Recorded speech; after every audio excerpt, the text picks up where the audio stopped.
이제 다 같이 일어나셔서 영과 진리로 주일 예배를 하나님께 드리시겠습니다.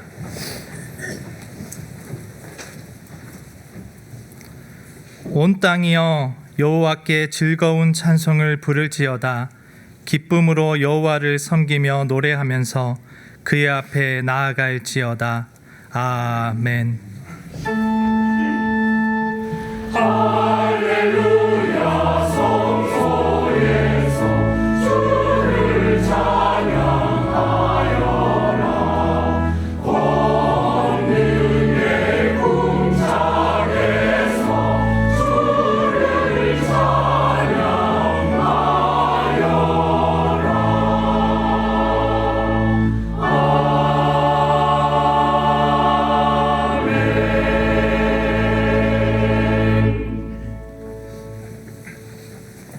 하나님 아버지, 죄인을 위해 십자가를 지시고 피 흘려 주신 은혜에 감사드립니다. 주의 공로가 아니었다면 저희가 어찌 주의 앞에 나아가며 주를 따르겠습니까? 모두 주의 은총입니다. 이 시간 그 사랑과 자비를 찬양하오니 영광받아 주옵소서. 주를 따르는 길 가운데 찬양을 잃지 않기 원합니다. 고단하고 힘에 겨운 인생 속에서 살아갈 이유가 되어 주시고 눈물로 사는 인생의 위로가 되어 주옵소서. 매일 삶 속에 일용할 은혜로 가득 채워 주옵소서. 주를 의지함으로 묵묵히 예수의 뒤를 따르기 원합니다. 우리의 연약함을 도우시고 성령으로 충만하게 하사 세상의 시련과 유혹 속에서 흔들리지 않게 도와 주옵소서. 주 안에 참 생명과 평안을 깨달아 알게 하시어 더욱 주를 바라게 하옵소서. 영원한 나라에 이르기까지 저희 인생을 붙들어 주옵소서. 예수님의 이름으로 기도드리며 이제 우리 모두 주님께서 가르쳐 주신 기도를 감히 주님의 이름으로 담대히 드리오니, 하늘에 계신 우리 아버지여, 이름이 거룩히 여김을 받으시오며 나라의 임하옵시며 뜻이 하늘에서 이룬 것 같이 땅에서도 이루어지이다. 오늘날 우리에게 일용할 양식을 주옵시고 우리가 우리에게 죄 지은 자를 사하여 준 것 같이 우리 죄를 사하여 주옵시고 우리를 시험에 들게 하지 마옵시고 다만 악에서 구하옵소서. 대개 나라와 권세와 영광이 아버지께 영원히 있사옵나이다. 아멘.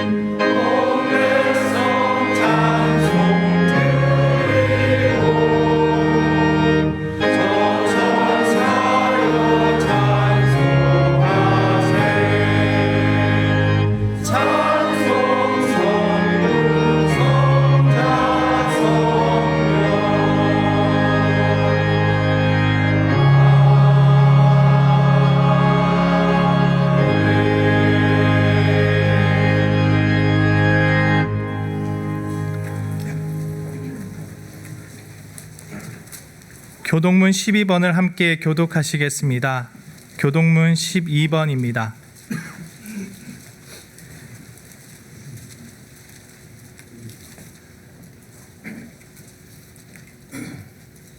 하늘이 하나님의 영광을 선포하고 궁창이 그의 손으로 하신 일을 나타내는도다.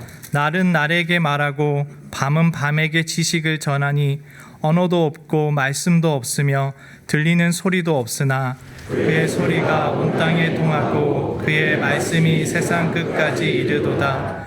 여호와의 율법은 완전하여 영혼을 소성시키며 여호와의 증거는 확실하여 무둔한 자를 지혜롭게 하며 여호와의 교훈은 정직하여 마음을 기쁘게 하고 여호와의 계명은 순결하여 눈을 밝게 하시도다. 여호와를 경외하는 도는 정결하여 영원까지 이르고 여호와의 법도 진실하여 다 의로우니 금 곧 많은 순금보다 더 사모할 것이며 꿀과 송이꿀보다 더 달도다. 아멘. 전능하사 천지를 만드신 하나님 아버지를 내가 믿사오며 그 외아들 우리 주 예수 그리스도를 믿사오니 이는 성령으로 잉태하사 동정녀 마리아에게 나시고 본디오 빌라도에게 고난을 받으사 십자가에 못 박혀 죽으시고 장사한 지 사흘 만에 죽은 자 가운데서 다시 살아나시며 하늘에 오르사 전능하신 하나님 우편에 앉아 계시다가 저리로서 산 자와 죽은 자를 심판하러 오시리라. 성령을 믿사오며 거룩한 공예와 성도가 서로 교통하는 것과 죄를 사하여 주시는 것과 몸이 다시 사는 것과 영원히 사는 것을 믿사옵나이다. 아멘.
우리의 영원한 생명 되시는 하나님 아버지, 감사와 찬송을 드립니다.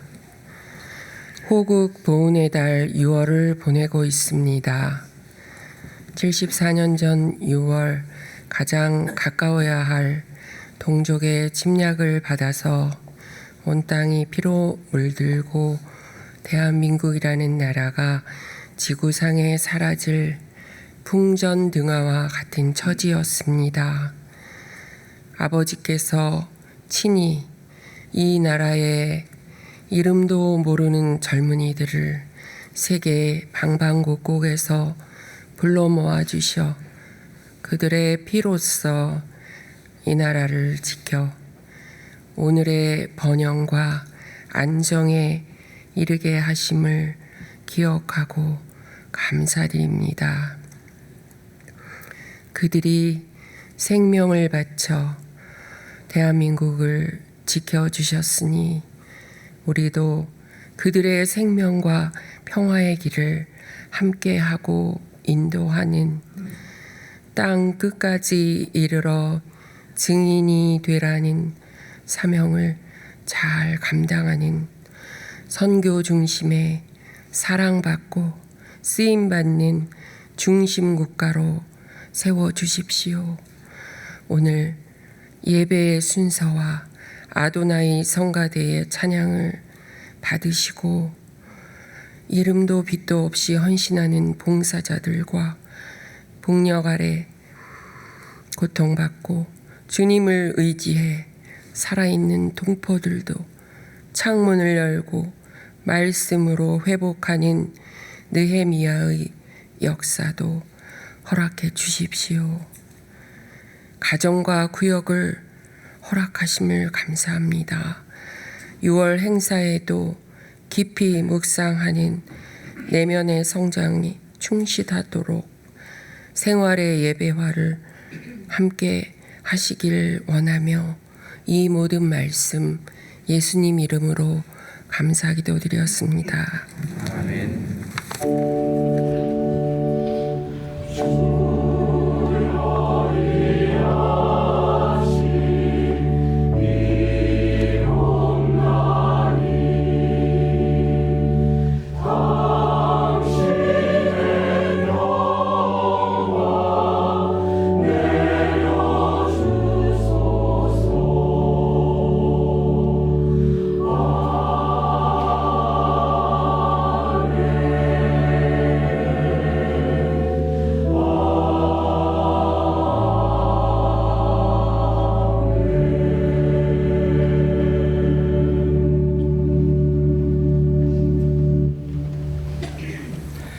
교회 소식을 알려드리겠습니다.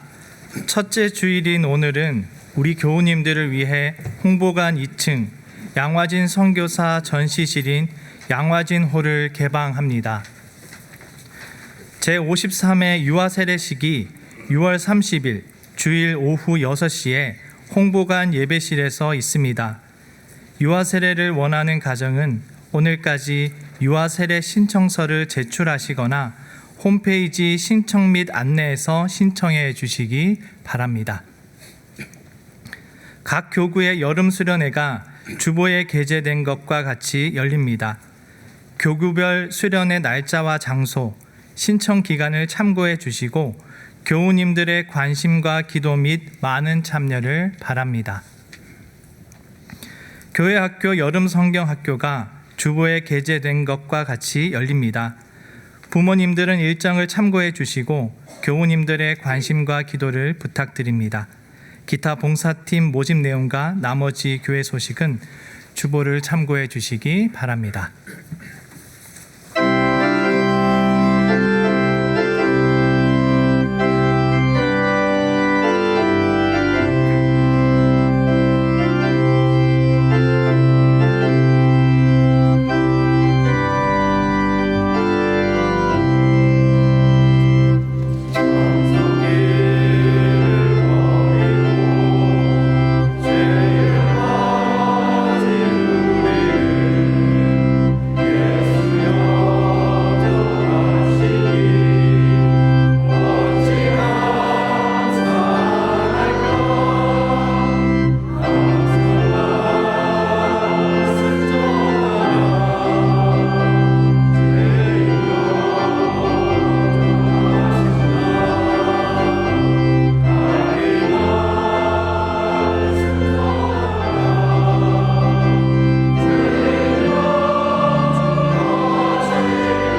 오늘 우리에게 주시는 하나님의 말씀은 에베소서 1장 1절에서 2절입니다. 신약성경 309쪽입니다. 에베소서 1장 1절에서 2절입니다. 제가 봉독하겠습니다. 하나님의 뜻으로 말미암아 그리스도 예수의 사도된 바울은 에베소에 있는 성도들과 그리스도 예수 안에 있는 신실한 자들에게 편지하노니 하나님 우리 아버지와 주 예수 그리스도로부터 은혜와 평강이 너희에게 있을지어다. 아멘.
사도 바울은 2차 전도 여행을 마치고 고린도에서 안디옥으로 돌아가는 길에 에베소에 잠시 들렀습니다.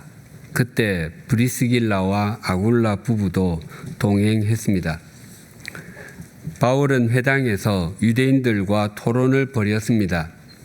유대인들은 바울과의 토론이 흥미가 있었는지 좀 더 오래 머물러 주십시오라고 청했지만 바울은 고개를 가로젓고는 하나님의 뜻이면 내가 다시 돌아오겠습니다라고 작별 인사를 한 뒤에 배를 타고 에베소를 떠나 안디옥으로 향했습니다. 브리스길라와 아굴라 부부는 에베소에 떨어뜨려 놓았습니다. 그 부부는 에베소에 와 있던 알렉산드리아 출신의 전도자 아볼로에게 성경을 더 자세히 가르쳐 주기도 했습니다. 후에 아볼로는 고린도 교회에서 사역했습니다. 사도 바울이 고린도 교회를 세우고 섬긴 일대 담임 목사라고 한다면 아볼로는 고린도 교회의 2대 담임 목사였습니다. 사도 바울은 3차 전도 여행 때 다시 에베소에 왔습니다. 사도행전 19장 1절입니다. 아볼로가 고린도에 있을 때에 바울이 윗지방으로 다녀 에베소에 와서 어떤 제자들을 만나. 바울의 3차 전도 여행 기간은 4년 정도 되는데 그 중에 3년을 에베소에서 보냈습니다. 지금도 도시가 발달하는 데는 바다와 강의 역할이 굉장히 중요합니다. 아시아 대륙에서 바다에 인접하지 않은 아프가니스탄, 부탄, 네팔과 같은 나라가 국제 무역을 통해서 경제적으로 성장하기는 정말 어려울 것입니다. 고대에는 더더욱 그러하였습니다. 지금은 바다나 강을 가로지르고 따라가는 선박을 통해서는 물론 항공기나 열차, 트럭 등을 통해서도 대량 화물을 운송하지만 고대에는 바다와 강을 통해서만 대량 화물 운송이 가능했습니다. 우리나라의 삼국시대에 고구려, 백제, 신라가 한반도에서 패권을 쥐기 위해서 서로 경쟁을 벌였습니다. 각 나라의 국력이 가장 왕성했던 때도 모두 한강 유역을 차지했을 때였습니다. 로마 제국의 5대 도시는 로마를 비롯하여 알렉산드리아, 안디옥, 에베소 그리고 고린도였습니다. 그 중에서 에베소는 그리스와 튀르키예 사이에 에게해 연안에 위치했을 뿐만 아니라 카이스테로스 강 어귀에 있었기 때문에 상업이 아주 발달한 항구 도시였습니다. 게다가 세 개의 큰 도로가 뻗어 있었습니다. 그 도로를 통해서 동방과 서방 그리고 소아시아의 상품들이 에베소에서 거래가 되었습니다. 에베소는 소아시아 지역의 최대 도시였고 당시로는 없는 것이 없는 곳이었습니다. 그래서 에베소는 고대 세계 허영의 시장으로 불렸습니다. 그리고 에베소는 로마 제국에 대한 충성과 봉사를 인정받은 자치도시였기 때문에 로마 군대가 주둔한 적이 한 번도 없었고 에베소 출신의 관리가 다스렸습니다. 그리고 에베소는 순회 재판 도시였습니다. 로마의 지방 장관들이 중대한 재판을 할 때 에베소로 몰려들었는데 그 재판의 광경은 사람들에게 큰 볼거리였습니다. 또한 에베소에서 빼놓을 수 없는 가장 큰 자랑거리는 고대 7대 불가사의 중에 하나인 아르테미스 신전이었습니다. 그 신전의 크기는 길이가 약 130m, 너비가 약 67m, 그리고 높이가 18m였고 기둥이 127개나 있었습니다. 그 모든 기둥들은 왕들이 헌납한 것이었습니다. 신전에는 풍요와 다산의 상징인 아르테미스 여신상이 있었는데 그 유방이 24개나 달려 있습니다. 당시 신전에는 수천 명의 여사제들이 있었고 그들은 신전에서 일을 볼 뿐만 아니라 남자들과 성을 팔고 사는 일을 했습니다. 또한 신전의 잡일을 도맡아 하는 노예들도 굉장히 많이 있었는데 그들은 신전의 노예라고 불리는 것을 최고의 자랑으로 여겼습니다. 아르테미스 신전에는 눈에 띄는 2가지 특징이 있었습니다. 그 첫 특징은 그곳이 죄수들의 피난처였다는 것입니다. 사람이 어떤 죄를 저지른 후 체포되기 전에 그 신전 안으로 들어가기만 하면 모든 죄가 면책되었습니다. 그런데 시간이 지날수록 죄수들이 점점 더 많이 몰려들었습니다. 나중에는 죄수들이 신전 안으로 더 이상 들어갈 수 없게 되자 면책 공간은 신전 밖으로까지 확대되었습니다. 심지어 신전에서 쏜 화살이 날아가는 곳까지의 거리 안에 있는 사람들은 다 동일하게 면책되었습니다. 그래서 아르테미스 신전 주인은 범법자들의 온상과 같았습니다. 둘째 특징은 신전에 에베소 문자라는 부적을 파는 매장이 있었다는 것입니다. 올림픽 경기에 출전하는 한 레슬링 선수가 있었는데 그는 천하무적이어서 그 누구에게도 한 번도 진 적이 없었습니다.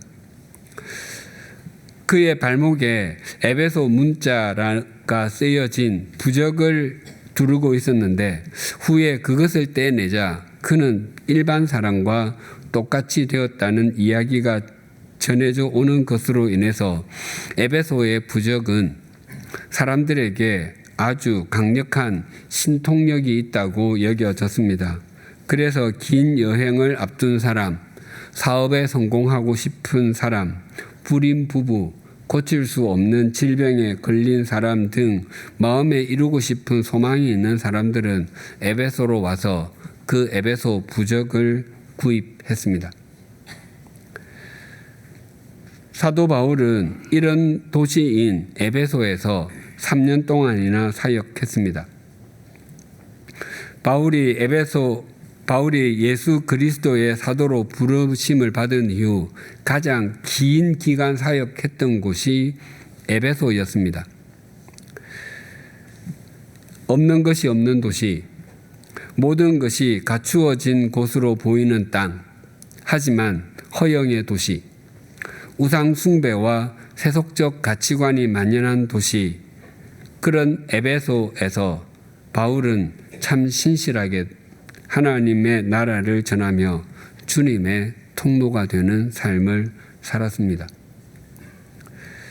지난달에 영국의 경제 전망 기관인 옥스퍼드 이코노믹스가 세계 1000대 도시를 발표했는데 1위는 뉴욕이고 2위는 런던, 3위는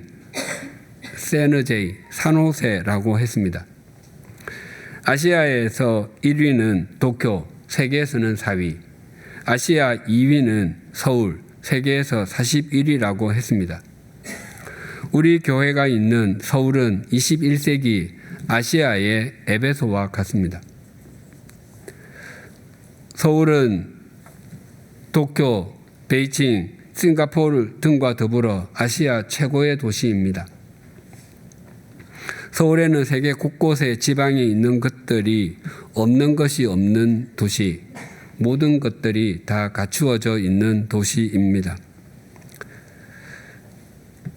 그런데 이 서울이, 또한 이 수도권이 거대한 허영의 시장같이 여겨집니다. 눈에 보이는 것만을 절대적인 가치로 여겨 자기를 과시하고 자기를 과장하고 자기를 포장하기에 여념이 없습니다. 속사람은 몹시 병들어 있는데 겉사람만 좋아 보이면 된다고 여기는 가치관이 팽배해 있습니다. 그래서 더 좋아 보이는 것, 더 높아 보이는 것, 더 크게 보이는 것을 움켜쥐기 위해서 동분서주합니다. 사도 바울이 3차 전도 여행을 떠나 에베소에서 몇몇 제자를 만나 대화를 나누었는데 뭔가 느낌이 이상했습니다. 그래서 물었습니다. 여러분이 믿을 때 성령을 받았습니까? 성령요? 성령이 누구시죠? 우리는 성령이 존재한다는 것을 들어보지도 못했습니다라고 그들은 답했습니다. 바울이 다시 물었습니다. 그러면 여러분은 무슨 세례를 받았습니까? 요한의 세례를 받았습니다라고 그들은 대답했습니다. 바울이 말했습니다. 요한은 자기 뒤에 오시는 이 곧 예수를 믿으라고 말하면서 회개의 세례를 주었습니다. 그러고는 바울이 그들에게 세례를 베풀었더니 성령님께서 임하시고 방언을 말하며 예언도 하게 되었습니다.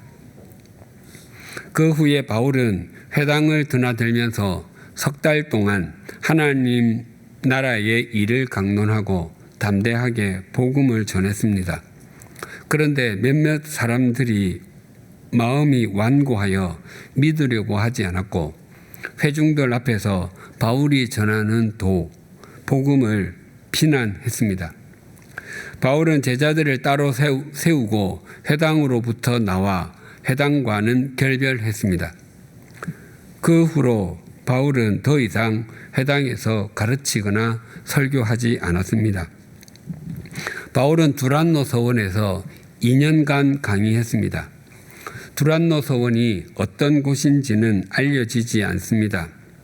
두란노가 당시 그곳에서 가르치던 철학자나 교육자의 이름일 가능성이 크고 또는 학생들이 무섭운 교사에게 붙인 별명일 수도 있습니다.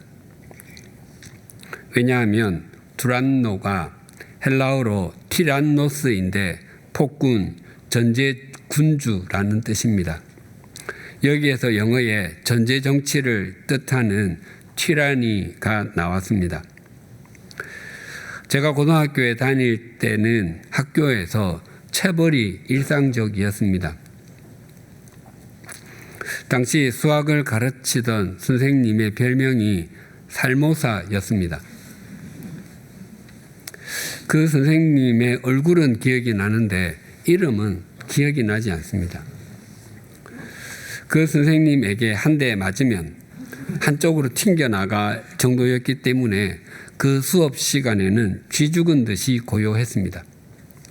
친구들이 그 수업 시간을 말할 때 수학 시간이라고 말하지 않고 살모사 시간이라고 말했습니다.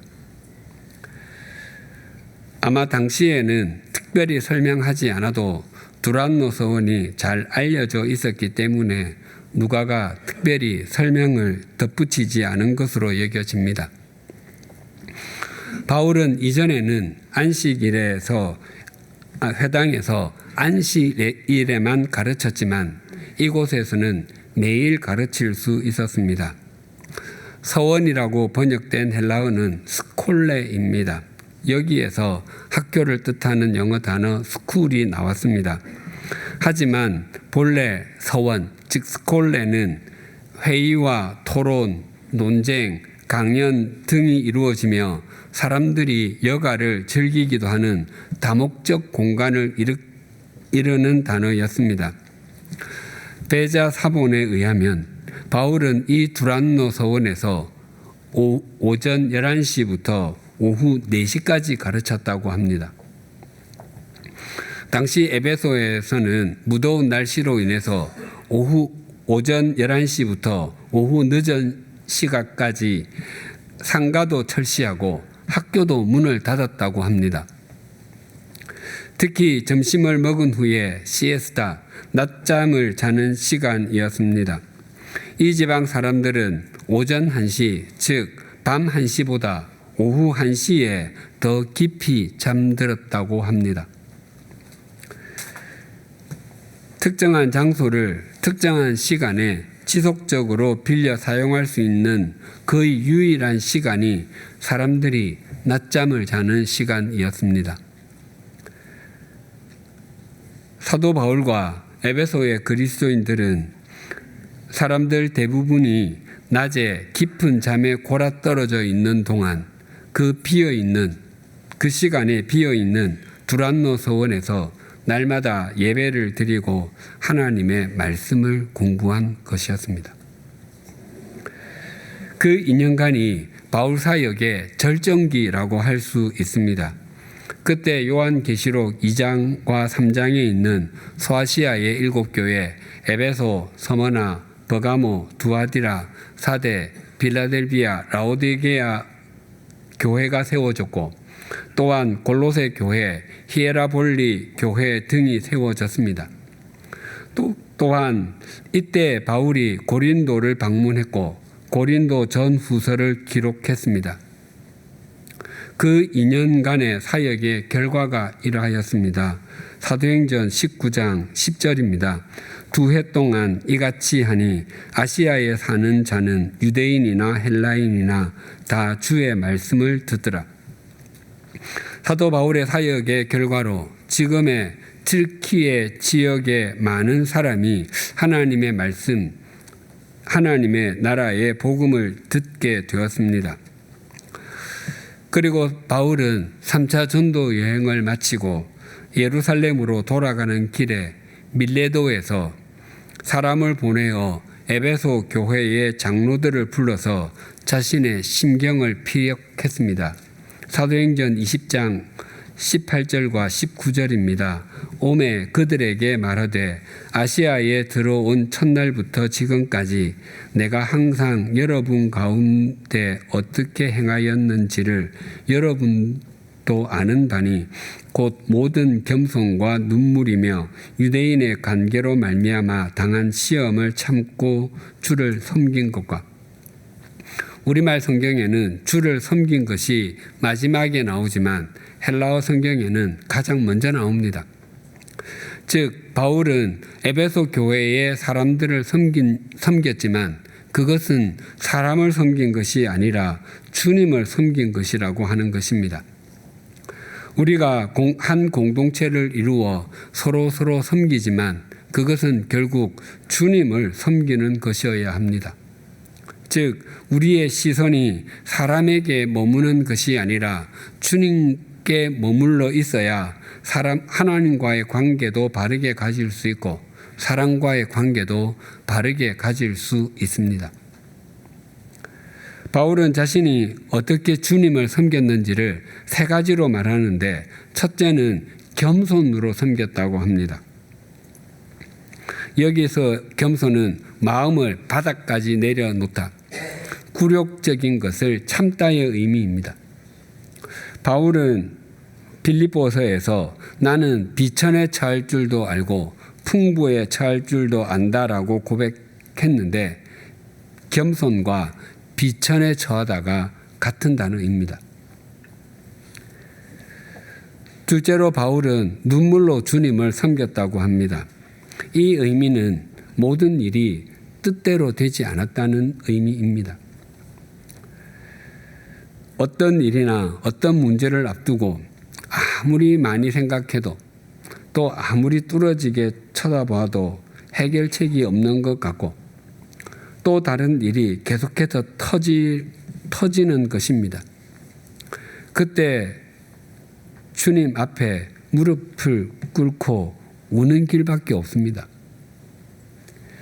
그러나 눈물을 흘린다는 것은 포기하지 않았다는 의미이기도 합니다. 학생이 시험에서 50문제 중에서 45문제를 맞추고서도 더 맞추지 못해서 운다면 공부에 관한 한 그는 더 발전할 가능성이 있는 것입니다. 반면에 50문제 중에서 15문제에서 20문제를 맞추고서도 희죽희죽 웃고 나오고 다음번에는 두세 문제라도 더 맞추어야지라는 생각이 전혀 들지 않는다면 그 학생은 공부 말고 자신이 더 잘할 수 있는 일을 찾아서 하는 것이 자신을 더 행복하게 만들어 줄 것입니다. 바울은 표면적으로 보기에는 되는 일이 아무것도 없는 것 같아서 울 수밖에 없었지만 끝까지 포기하지 않고 소명의 길을 걸었다는 것입니다. 그래서 아시아에 사는 많은 사람이 주님의 말씀을 들을 수 있었습니다. 셋째로는 유대인의 관계로 말미암아 당한 시험을 참았다고 합니다.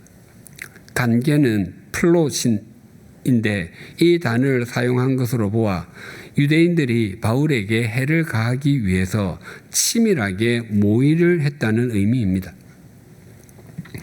바울은 고린도 후서에서 우리가 아시아에서 당한 환난을 여러분이 알기를 바랍니다. 우리는 힘에 겹게 너무 짓눌려서 마침내 살 희망마저 잃을 지경에 이르렀습니다. 우리는 우리 자신이 사형 선고를 받은 줄 알았습니다. 라고 고백했습니다. 이것이 바울의 에베소에서의 사역이었습니다. 그리고 바울은 장로들에게 이렇게 말했습니다. 사도행전 20장 31절과 32절입니다. 그러므로 여러분이 일깨어 내가 3년이나 밤낮 쉬지 않고 눈물로 각 사람을 훈계하던 것을 기억하라. 지금 내가 여러분을 주와 및 그 은혜의 말씀에 부탁하노니 그 말씀이 여러분을 능히 든든히 세우사 거룩하게 하심을 입은 모든 자 가운데 기업이 있게 하시리라. 바울은 에베소에서 3년 동안 에베소 사람들에게 주님의 말씀을 전했을 뿐만 아니라 그 말씀을 받아들인 사람들을 위해서 불철주야 눈물로 기도하며 그 말씀으로 권면했습니다. 바울은 에베소의 장로들도 깨어 에베소 교회 사람들을 위해서 자기처럼 살아줄 것을 당부하는 것입니다. 그리고 바울은 에베소를 떠나면서 에베소의 장로들을 에베소의 고위층에 있는 통치자들이나 에베소에서 상권을 쥐고서 에베소의 경제를 좌지우지할 수 있는 부자들에게 부탁하지 않았습니다. 바울은 그들을 주님과 주님의 은혜의 말씀에 부탁하였습니다. 즉 바울은 에베소의 장로들에게 자신들의 삶과 믿음을 오직 주님과 주님의 말씀에만 의탁할 것을 당부하였습니다. 주님의 말씀에 자신을 온전히 의탁하는 사람이 말씀으로 세움을 받아서 또 다른 사람을 말씀으로 권면할 수 있고 주님의 제자답게 하나님 나라의 백성답게 살아갈 수 있기 때문입니다. 에베소서는 빌립보서, 골로새서, 빌레몬서와 더불어 옥중 서신으로 불립니다. 바울은 옥살이를 3번을 했습니다. 첫 옥살이는 가이사랴에서 2년 동안 갇혀 지낸 것입니다. 바울이 3차 전도 여행을 마치고 예루살렘으로 올라갔더니 유대인들이 바울이 율법을 어기고 성전을 더럽혔다고 모함했기 때문입니다. 그때 바울을 죽이기 전에는 먹지도 마시지도 않겠다고 맹세한 사람이 40여 명이나 있었습니다. 두 번째 옥살이는 로마의 감옥에서 61년에서 63년까지 2-3년 동안 한 것입니다. 바울은 가이사랴에서 풀려날 수도 있었는데 로마 황제에게 재판을 받기 위해서 항소하여 로마까지 끌려간 것입니다. 바울이 로마로 잡혀갈 때 지중해에서 유라굴로 광풍을 만나기도 했습니다. 마지막 3번째 옥살이는 로마의 감옥에서 풀려나 3-4년 정도 지난 후에 재투옥되었습니다. 그리고 바울은 3번째 옥살이 중에 순교의 제물이 되었습니다. 바울이 에베소서를 기록한 것은 주후 61년 무렵 두 번째 투옥된 로마의 감옥에서였습니다. 바울이 에베소 교회에 이 편지를 보낸 것은 에베소 교회에 특별한 문제가 있어서가 아니었습니다. 에베소서를 읽어도 에베소서에는 에베소 교회가 갈라디아 교회처럼 극심한 율법주의 문제가 있었던 것도 아니었고, 고린도 교회에서처럼 타당 문제, 음행의 문제, 우상 제물의 문제, 받은 은사를 자랑하는 문제와 같은 것도 없습니다. 단지 당시의 교회들은 공통적으로 내적으로는 이방인 교인들과 유대인 교인들 간의 질서 유지의 문제가 있었고, 외적으로는 영은 선하고 육은 악하다라는 영지주의의 위협이 있었는데, 이런 문제들을 잘 대처하도록 하기 위해서 보낸 것으로 여겨집니다. 에베소서는 6장밖에 되지 않지만 서신서의 여왕으로 불립니다. 그만큼 내용이 풍성하다는 것입니다. 스콧이라는 학자는 핸델이 메시아를 무릎 꿇어 앉아 잡곡하였다면 바울은 꿇어 앉아서 이 장엄한 서신을 기록하였다라고 말했습니다. 또한 에베소서는 교회에 관한 서신이라고 말합니다. 그것은 어떻게 하면 에베소에 세계에서 가장 큰 예배당을 지을 것인가, 아르테미스 신전보다 훨씬 더 큰 예배당을 지을 수 있을 것인가에 관한 내용이 아닙니다. 성경은 우리의 몸이 하나님의 성전이라고 하였고, 하나님의 성령이 우리 안에 거하신다고 했습니다. 그래서 에베소서는 이방인이었던 우리가 어떻게 하나님 나라의 백성이 되었고, 어떻게 하나님의 유업을 잇는 상속자가 되었는지에 대해서, 또 그렇게 신분이 바뀐 우리가 어떻게 살아야 하는지에 대해서 증거합니다. 즉 우리의 구원에 관한 말씀이 에베소서입니다. 로마서도 우리의 구원에 대해서 아주 잘 말씀하고 있는데, 로마서와 에베소서는 그 초점이 좀 다릅니다. 로마서는 본래 우리가 어떤 존재였는지를 강조합니다. 모든 인간 중에서 의인은 단 한 명도 없고 모든 인간이 사형에 해당하는 죄인이었음을 강조합니다. 그럼에도 하나님께서 예수 그리스도를 우리를 위하여 보내어 주셔서 십자가에 죽게 하심으로 우리에 대한 당신의 사랑을 확정하셨다고 합니다. 그리고 그 독생자를 보내신 하나님의 사랑은 그 무엇으로도 끊을 수가 없다고 합니다.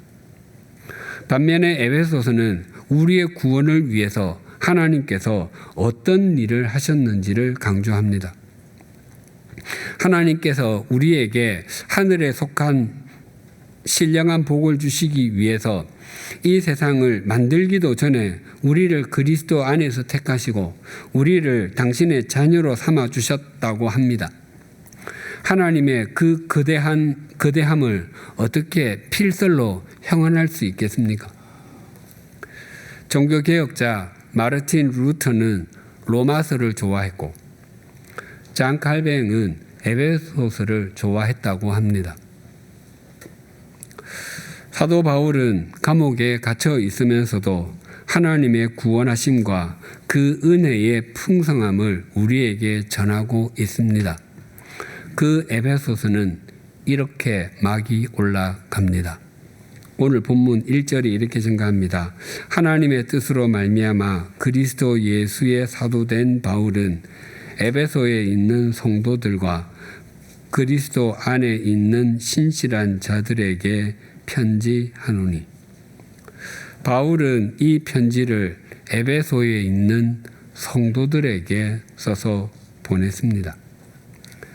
에베소는 로마 제국의 가장 거대한 도시 가운데 하나였고 카이스테로스 강 어귀에 있어서 경제가 아주 발달한 곳이었습니다. 그리고 아르테미스 신전이 웅장하게 서 있고 온갖 우상 숭배와 세속적 가치관이 만연한 곳이었습니다. 그곳에 에베소 교회가 있었습니다. 서울은 아시아에서 가장 거대한 도시 가운데 하나로 경제가 아주 발달한 도시입니다. 그리고 온갖 세속적 가치관이 집합된 곳이기도 합니다. 또한 서울은 한강을 안고 있습니다. 그 한강변에 양화진 외국인 선교사 묘원이 있고 그곳에 우리 100주년 기념 교회가 있습니다. 우리 교회가 만들어 새가족에게 양화진을 소개하는 역사 동영상에 이런 내용이 있습니다. 양화진은 한강을 중심 무대로 삼은 조선 왕조에서 교통과 국방의 요충지였습니다. 양화진의 깊은 강물에는 대규모의 선박들이 정박할 수 있어서 전국 각지의 생산물이 양화진을 통해 도성과 궁궐로 배분되었습니다. 한양을 조선 왕조의 수부, 머리라고 하는데 사람의 모든 지체가 머리에 이르는 연결점이 목입니다. 그 목의 통로가 인후, 목구멍입니다. 조선 왕조의 문화가 가장 많이 생산되는 곳이 삼남지방. 삼남지방은 충청, 전라, 경상인데 삼남지방인데 그곳에서 생산된 각종 물자와 사람이 한양으로 들어가기 위해서 꼭 거쳐야 하는 곳이 양화진입니다. 그런 의미에서 양화진은 조선 왕조의 인후와 같은 곳입니다. 과거의 양화진이 조선 왕조의 국방과 경제의 인후였다면 이제는 이 양화진이 하나님의 나라와 복음의 인후가 되기를 소망합니다. 그렇게 되라고 하나님께서 19년 전에 이곳에 우리 100주년 기념교회를 세워주셨습니다. 지금은 온 세상이 에베소이거나 에베소가 되기를 갈망합니다. 더 큰 허영의 시장을 만들기 위해서 동분서주합니다. 허영은 참 찬란하게 보이는 것 같아도 그 실체가 없습니다. 그래서 허영을 추구하면 추구할수록 목이 마르고 허무합니다. 에베소의 그리스도인들은 허영의 시장 같은 에베소에서 자신들이 어떻게 하나님의 나라의 백성이 되었는지를 확인했고 그 나라 백성답게 살아가기 위해서 몸부림을 쳤습니다. 이제는 우리의 차례입니다. 우리 100주년 기념교회가 또한 교회인 우리 각자가 눈에 보이는 것이 최고라고 여기는 이 서울과 수도권에서 세속적인 가치관이 판을 치는 대한민국에서 진정한 교회가 무엇인지를 보여주는 표본이 되십시다. 또한 교회이자 그리스도인인 우리가 어떻게 살아가야 하는지를 보여주는 주님의 이정표들이 되십시다. 그 신실함을 살아내는 것이 우리의 힘으로는 되지 않는 것이기에 주님의 도우심을 구하기 위해 주님을 향해 창문을 활짝 여십시다. 그때 우리는 21세기의 성도, 우리 삶의 자리에서 진정으로 구분된 사람들, 주님께서 사용하시는 사람들, 세상을 새롭게 하는 주님의 통로들이 될 것입니다. 기도하시겠습니다. 하나님 아버지, 이번 주부터 에베소서의 말씀 속으로 믿음의 여행을 떠날 뿐만 아니라 에베소서의 말씀으로 우리가 어떻게 되어야 하는지 또 우리가 어떻게 살아야 하는지를 확인하고 순종하겠습니다. 이 말씀을 통해서 하나님께서 우리를 위해서 어떤 역사를 베푸셨는지를 깨닫게 하시고 우리가 어떻게 성숙해 가야 하는지 알고 행하게 하여 주시옵소서. 고대의 허영의 시장과 같은 에베소에 살아가고 있을지라도 그리스도인은 구별된 사람들, 성도라고 말씀하십니다. 하지만 날이 갈수록 우리는 더 큰 허영의 시장에서 사는 시장의 사람이 되려고만 합니다. 우리 그리스도인들부터 눈에 보이는 것만이 전부가 아니라는 것을 중심으로 수용하게 하시고 우리의 중심을 늘 가꾸고 강건하게 하여 주시옵소서. 우리 각자가 어디에 있든 성도 구별된 사람으로 살아가게 하심으로 우리가 있는 곳이 하나님의 나라가 되게 하시고 우리가 주님의 말씀에 온전히 순종함으로 우리 삶의 자리를 허영의 시장이 아니라 생명의 터전으로 가꾸어 가게 하여 주시옵소서. 예수님의 이름으로 기도드립니다. 아멘.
하나님 아버지, 허영으로 가득한 세상 속에서 우리 자신을 구별하게 도와주옵소서.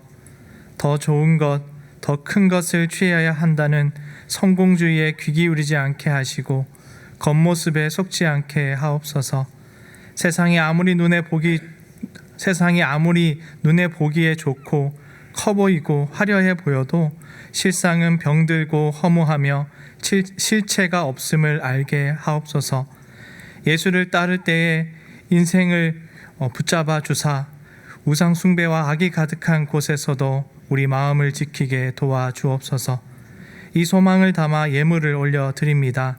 주께서 받아주시고 우리에게 하늘의 신령한 은혜와 복을 내려 주옵소서. 성도로 사는 인생 속에 부족함 없게 하시고 주님 다시 오실 날까지 순결하고 거룩하게 예수의 신부로 우리 자신을 지키며 살아가게 도와주옵소서. 예수 그리스도의 이름으로 기도드립니다. 아멘. 주위에 계신 분들과 인사 나누시겠습니다.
우리 주 예수 그리스도의 은혜와 하나님 아버지의 사랑과 성령님의 교통하심이 허영의 시장과 같은 세상 속에서 살아가면서도 주님과 주님의 말씀에 순종하는 구별된 삶을 살아감으로 자신의 삶의 자리를 생명의 터전으로 가꾸어 가기를 소망하고 결단하는 주님의 사람들과 100주년 기념 교회 위에 지금으로부터 영원토록 함께 해 주시기를 간절히 축원하옵나이다. 아멘.